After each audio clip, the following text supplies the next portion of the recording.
बहुत समय पहले की बात है। हिमालय की तलहटी में स्थित एक छोटे से गांव में एक वृद्ध दंपत्ति नारायण और उनकी पत्नी सावित्री रहते थे।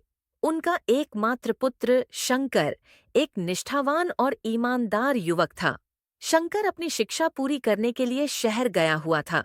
शंकर जब अपने गांव से विदा हुआ तो उसने अपने माता पिता से वचन दिया था कि वह पढ़ लिख कर बड़ा आदमी बनेगा और उनकी सेवा करेगा। नारायण और सावित्री ने अपने जीवन भर की बचत शंकर की पढ़ाई में लगा दी थी। कुछ वर्षों के बाद शंकर ने उच्च शिक्षा प्राप्त कर एक बड़े व्यापारी के रूप में सफलता हासिल की।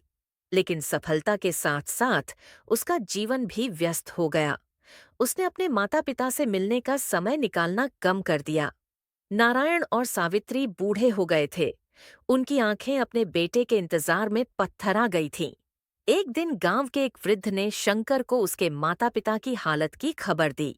यह सुनकर शंकर को एहसास हुआ कि वह अपने पुत्र धर्म का पालन नहीं कर रहा है। शंकर ने तुरंत अपना काम छोड़कर अपने माता पिता के पास जाने का निश्चय किया।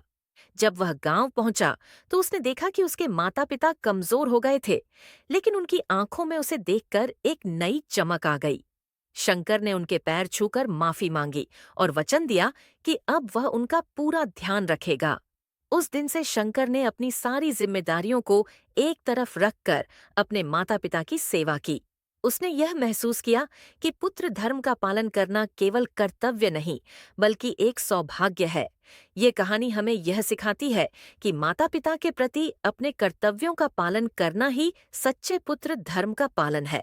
उनकी सेवा और सम्मान करना हमारे जीवन का सबसे बड़ा धर्म होना चाहिए।